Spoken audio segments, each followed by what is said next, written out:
All right, y'all. So I'm bored. I want to have some discussions. I want to be controversial. I want to start having a debate in the comment section below. So let me know in the comment section below if you guys did or did not like Sword and Shield and why. But then also make sure you leave a like, a comment, and subscribe if you guys are new for some more Pokemon content. Legends Arceus is on the way. We're actually having a Pokemon Legends Arceus giveaway in the description section below. Go run it up. Go show some love.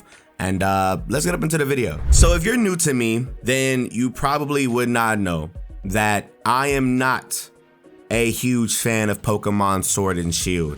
I'm not a huge fan of the recent direction in Pokemon at all, actually. But I never really gave like a reason as to why I wasn't a fan of Sword and Shield, like my detail, go specific. I just did not like him. I was very open about my dislikes towards them. I just didn't say what they were in specific. And I finally went down the rabbit hole of things that I agreed with from other people's video essays and complaints and whatnot. And I realized that my disdain towards these games are a lot more common, I feel like, than a lot of other people's hot takes regarding them liking the game.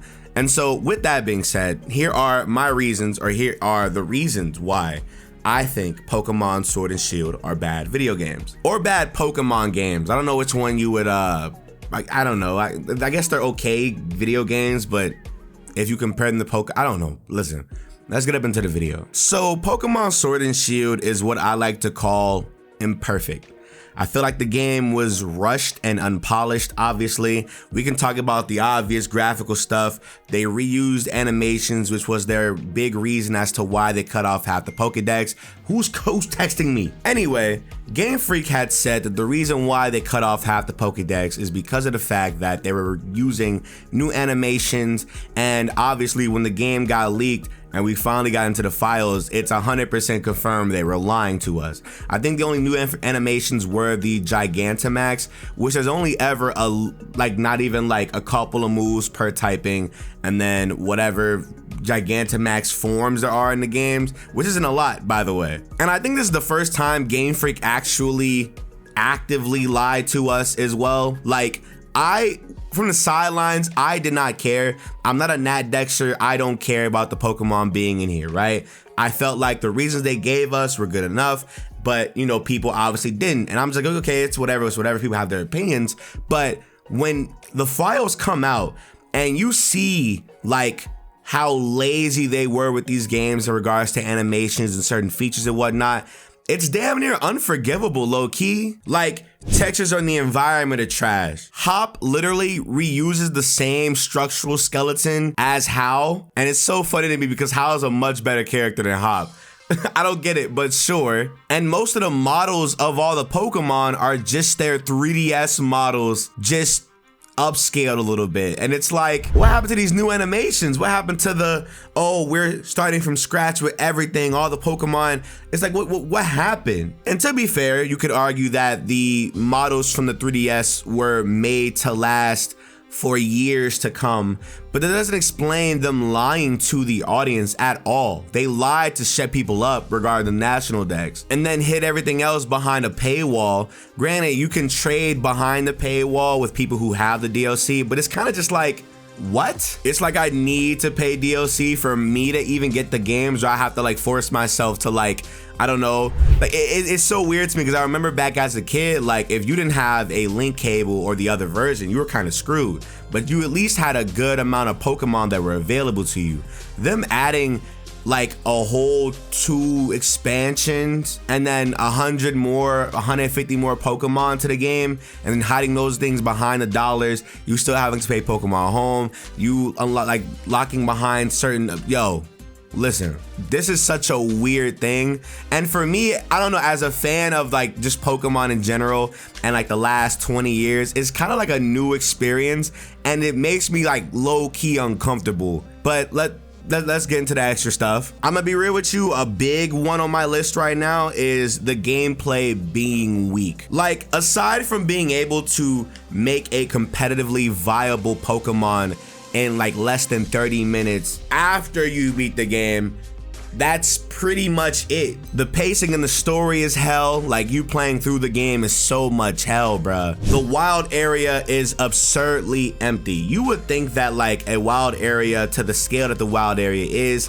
it's not Breath of the Wild, sure, but you would think that the scale of the wild area, you would see like other trainers, you would see other people that are competing in the same Pokemon league as you, wandering around at certain times, the same way certain Pokemon spawn in certain areas at certain times and weather patterns. Certain characters should be able to go up and spawn in the wild area, but no, the wild area is empty. Besides Pokemon that spawn, the only good thing about it is the fact that you have to catch Pokemon through that way. For the most part, like, the wild area is just there. It doesn't even take like, what, it takes like what, 5 minutes to speed through, and it's like, okay, you got names of these important landmarks, but none of these landmarks are like that important at all. But this is where you want us to spend most of the time raiding stuff, doing stuff with friends, and it's kind of just like, dude, like, this place is empty. And even the towns, like, the towns were empties. The towns were like straight hallways. It was disgusting. I still will never forgive y'all for Pierre's hallway. And the fact that people are like defending that, it really makes me mad, because literally every town in that game is literally either a hallway or just one big, especially like the first gym, it's literally just a gym in the middle, a straight line going this way, 2 little like edge like drop offs, then a bridge over here, and like the historic poneglyphs that's like over there, or the Nazca lines or whatever that's over there, and like that's it. And it's like, that's it? That's it? Nessa's entire town is damn near locked. Besides the gym where you meet Rose and I guess the little cave to the right of it, everything else is outside, and it's like, okay, cool. Then we get to the third gym battle, and the third gym battle is just straight up like, just like the town is just straight whoop. After you go through like I guess the part where you go up in the elevator, dude, like it's not cool. It's not cool at all. I'm not a fan of it. It just isn't. I don't know. You would think going to 3D, the world would be a lot more alive, and there's Pokemon fan games that do a better job at introducing a humongous and alive world where it's literally just the RPG Maker system going crazy. Like, what are we doing here? A lot of moves were removed, which I'm just not, I just don't understand the reason for it. Listen, I don't give a damn what reason y'all give me. I don't give a damn what reason they gave us. I do not care. Them removing damn near, what was it? I think it was like 100 or like 50 moves or whatever, was so unnecessary. It just wasn't like, why? It didn't make any sense to me. I do not even care to hear anything else otherwise. That stuff was so weird, because I was like, why did they remove Hidden Power? Why did they remove Pursuit? Why did they remove this? Why did Aegislash get nerfed crazy? What's going on? Oh, a big one, the main gimmicks being only available in the gym battles and online. The Dynamax system is obviously not everybody's cup of tea, but I feel like what made the Megas and what made the Z moves really good things to do was the fact that you can use them in battles whenever you like. If you had Pokemon with the Z Crystal on, you could use the Z move. If you had a Pokemon with the Mega system on, you could use the Mega Stone. And it's like, for some reason in Pokemon Sword and Shield, because of the plot, and we'll get to the plot later, you literally can only use G-Maxing or Dynamaxing in the gym battles and then online. Mind you, the gym battles are damn near like, and it's only 3 turns too, so it's not like anything crazy. And only a certain amount of Pokemon actually have, like, you know what I'm saying? Like, forms that you should care about. And then it doesn't change anything at all. It's just a mess. The Dynamax feature, I was never a fan of Dynamax features. There should have been no reason why the Mega Evolutions and the Z Crystals are not in the game. I get it if they're like in different timelines, but at least explain that, right? Like, it comes off as lazy when in Sun and Moon you have, Z Crystals, but then once you beat the game, you can still have access to Mega Stones and go through the battle tree and all these other battles with Mega Evolutions. But in Sword and Shield, where I'm pretty sure we will all love to see our Mega Evolution Pokemon, especially when we're bringing half of them over through Pokemon Home, I'm pretty sure we would all want to see them Mega Evolve. Mega Evolution, honestly, I think they were scared that Mega Evolution was going to kill Dynamax, and maybe Dynamax Mega Evolution wasn't a good idea if you want to take into consideration like having two crazy strong mechanics at one point, but at that point, just make it to where Megas can be used online. Have a better after game. I don't know, like I said, it is what it is. Speaking about the online system is garbage. I do not care. That like digit system is not a good system at all. Honestly, I'm gonna be real with you, and it's gonna sound crazy. Dog, the Festival Plaza is better than that. Like, I shouldn't have to sit here and put up these code words, these code numbers. Literally, anybody in the world could be using these. And I would like get put up with somebody else or whatever. It didn't make any sense to me. And then like, even then, like when you had the online on, your wild area was immensely lagging. And it was like, especially if it was raining, it was a wrap. Like it was a wrap for you, literally. What?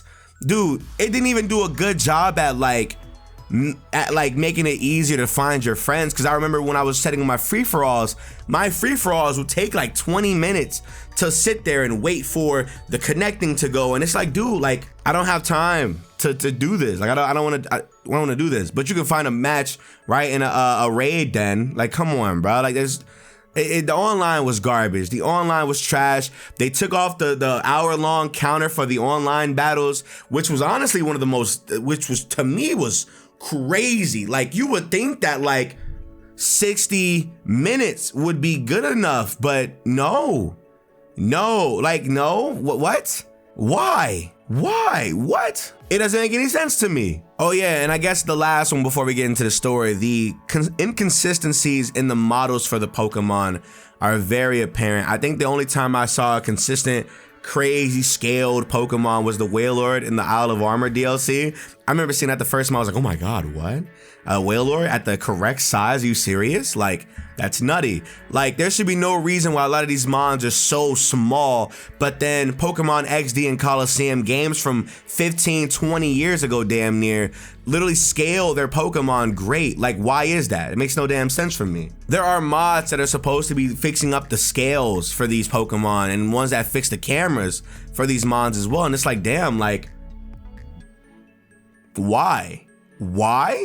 And now my favorite part is the story. And the story is the one I'm really mad about, because the story is what a lot of people play first. Unfortunately, in Pokemon, you can get access to the online, but you know, you would not be well equipped with everything you need until you beat the game. So a lot of us ran through the story, right? The story is trash. It's broken up into two different plot points. It's the Darkest Day plot, and then it's the gym challenge plot. Now, honestly, I don't mind the potential in these scenarios. I hate the execution, of course. Honestly, the story literally repeats itself over and over again. The Darkest Day story does, because whenever the Darkest Day story stuff would happen, they would tell you, oh, just continue doing your gym challenge, don't worry about this. Then we see Sonia again, or Leon, or Sonia's grandma, or Professor, or not even what's his name, what, Chairman Rose, and they repeat themselves over and over again. Oh, don't worry, just focus on the gym challenge. And then you go and do the gym challenge again. Here's another plot. Oh my god, we have statues behind this random wall. Don't worry, just go and do your gym challenge. Okay, cool. Then we get to the thing, and nothing changes until like the last 2 hours of the game. And it's like, why is that? Especially when these cutscenes will literally stop and halt everything that you're doing progression wise. And you can beat this game in maybe about like what, 15, 16, 20 hours, 25 hours for some people, the first original playthrough. And it's like, dude, like, why? Why is that? Why can I not indulge in the Darkest Day plot unless you're regurgitating the exact same information from the exact same people every single time you stop me? The cutscenes last long as hell. It's the exact same cutscene method as it is in Sun and Moon, where every time you walk, there's a cutscene where Hop wants to talk to you. Move a couple, Hop wants to talk again, and it fades to black, and it's like, why? Why does this? We're on the Switch. We're on the switch. What's going on here? The pacing of the story is absolutely abysmal. Like I said, they keep repeating the story over and over and over again while telling the character to don't worry about it. And it's like, okay, cool. I'm not gonna worry about it until out of nowhere, stuff hits the fan. What's-her-face becomes an evil villain. Rose becomes an evil villain, which, mind you, you would have never thought he was an evil villain at all unless you got to that point. Because listen, we all may be privy to this stuff, but not everybody is. But you know, you feel what I'm saying? But the sudden spring is so awkward. Like, it's like, oh hey, Chairman Rose is meeting with Leon. Oh my God, we gotta go break into the building. What? Do you not realize who those people are at the top of this damn tower? It's the president and the strongest trainer in the region. Why should we let these little ass kids go up there? I feel like what's-her-name had every right to be mad. And then when you get up there to the tower and you see Rose and Leon talking, it's random as hell. And Rose is one of the worst characters. I'll get to him. You know what? I'll get to him. Let's continue on. Like I said, the events happen absolutely nowhere. There's no build up to Chairman Rose being evil. There's no build up to anything Eternatus. We're just under the assumption that the darkest day happened and that's it. Eternatus just happened. I promise you, Eternatus does not even have a name drop until you're about to go fight Chairman Rose. There's no, it's all implied. It's like, what is Eternatus supposed to be? Why am I just now finding out about him as I'm about to go attack your boss in this goddamn basement? What? There's like no build up whatsoever, and there's a humongous lack of tension, especially in the events, especially in the story events. It's really trash. But the one thing that I feel like a lot of people are gonna talk about are the characters, and I'm not gonna lie to you, the characters are, I feel like they have a lot more potential than a lot of people give them credit for. Like, everybody wants the dickhead rival. Everybody wants like the, oh, I can't wait to beat him. Oh my God. And we got Bede. Bede is a really good character. He has a really good arc in the beginning, in the middle of the game. And obviously when you battle him and do his rematches and whatnot, he is a way better character. He's more seasoned. Opal does a great job at changing him, but he's still imperfect. Like, he still has his own like little, I guess, charm to his character. But I feel like obviously that's just gonna stay, that little smarky, embarrassed attitude where they don't talk down to me because I'm wearing the color pink. What is wrong with you? You know what I'm saying? You may have beaten me once, but I'm still a better trainer. Like, that's cool.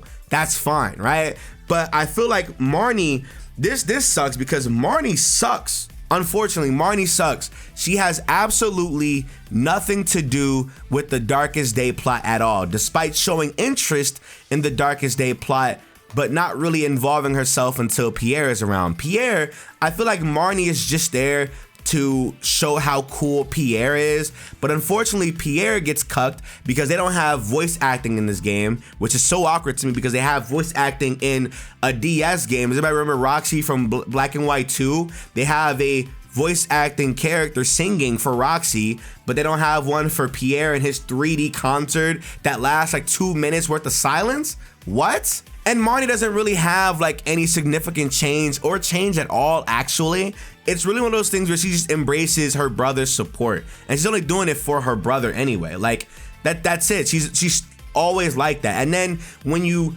beat her in the thing, she has no type of like sympathy for like, or she has no feeling and emotion towards losing. She's just like, oh, it's just, this is how it is. It's okay. It's fine. Like, you would think she wanted to be the champion so badly that she would train so hard. When you beat her, she has no emotion in the Pokemon League, unlike Hop, who, we'll get to him because he's gonna be the main contender for a lot of people's characters. But let me get into Rose. Unfortunately, Rose is trash for the same reason that Eternatus is bad. Rose as a villain makes absolutely no sense.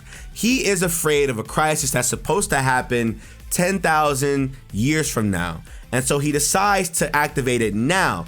And literally, I'm so in awe as to why that's the case. There's no, like I said, there's no build up in any of this, right? So you're going through the game doing the gym challenge. There's like the occasional Dynamax thing that Leon has to go through, but you never have like any like sprinkles of hints that he's evil, or you never have like any like idea of what's gonna happen. He's just very proud of Galar. And it's like, okay, cool. Then you get to the last 2 hours of the game of gym challenges and repeated cutscenes. Then it's, oh, we have to save the power. We need the power. What? What? And then Eternatus sucks because Eternatus looks cool. Eternatus looks great, but where the hell did this thing come from? It's obvious that he's the one that started the Darkest Day. We get it. Zacian, Zamazenta, they saved the day. Boom, that's cool. I get it. But there's no build up to him. There's no plot to him. There's nothing at all besides, oh yeah, this is the thing that caused the Darkest Day. He's the reason why we have Dynamaxing. He's the reason why the artist is here. That's it. That's it. That's it. That's it. It's like, are you serious? Really? Now, I will say this. Rose's music, I have not heard of a bad Pokemon game I haven't heard of a Pokemon game with bad music before. The music is amazing. Rose is great. Eternatus is cool. The game is like, the music is phenomenal in this game. And let me get to Hop, because I feel like a lot of people are gonna sit here and defend Hop. And I'm not gonna lie to you. I feel like Hop is one of the most controversial characters in the Pokemon franchise, only because, I don't know, it's very weird to me that a lot of people like this character. I always say this all the time to make like a joke, but I honestly feel like a lot of people like Hop because they relate to Hop not achieving his dreams and his goals. And I'm not gonna hold you. I can't do that personally. I get it, trying your hardest, not achieving anything at all. I get it. But for me, it's like, that's not who I am as a person. I'm not a defeated person at all. I don't relate to that at all.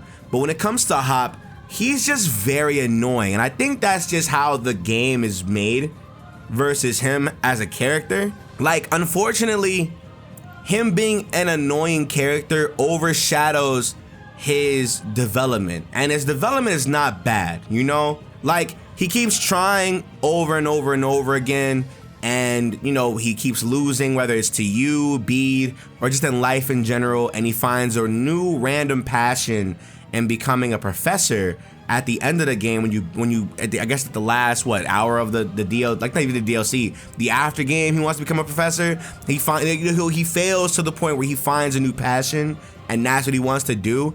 And I guess a lot of people can relate to that, but I'm not gonna give somebody brownie points for being a miserable character. I'm sorry to say this, but if you relate to Hop in that way, I promise you that's not something you should relate to. Like, it's just not. Like, maybe that's just how I'm built differently, but it's just like, I don't understand why we're giving him sympathy tokens for being a doormat. You know, like, it's not in me to give him that, you know? And granted, he actually has a lot more development than a lot more characters in this. If anything, he has the development in the game because of his, oh yeah, I can't wait to go do this. And as he goes through the game, his dreams shatter, whether it's between you and your other rival, or him not achieving what his brother wanted to be. Like, I get that. I get it 100%. But it's like, why are we praising somebody for being miserable? Oh, because he tried. You're supposed to try. You're supposed to try. What? At least have like some type of resolve. Like, even then, like, oh, you know, I failed in becoming a trainer. I can't be stronger than you, but I'm at least gonna become a professor to help Sonya around and be her intern. And cool. Like, okay, cool. That's fine. That's fine, I guess. But why? Where'd that come from, first and foremost? Because before that change and idea happened, you were just stopping the twins from setting random Pokemon going rampant. That makes no sense to me. And honestly, I don't feel like these characters got the right amount of execution. And I don't know if we want to blame Game Freak or the Pokemon Company or Nintendo or maybe the fans for still buying, you know, the stuff. I don't know. But I know for me, these games are just not it at all, dude. Like, I'm so happy that we're getting Legends Arceus and it's a different way. They're still Sword and Shield engine games, but I'd much rather something new than something like recycled and old, but then like not even good in a way. Like, I don't know, bro. I feel like these games are implied imperfection. That's not even a term, that's not even a saying, but these games are implied imperfection, or imperfection implied. I'm not really sure how you would say that, but that's gonna be it for me. Hope you guys enjoyed. Make sure you guys leave a like and a comment, subscribe. Add on to the dialogue if you want to. All that extra good stuff. I'll talk to you in the next one. Bye.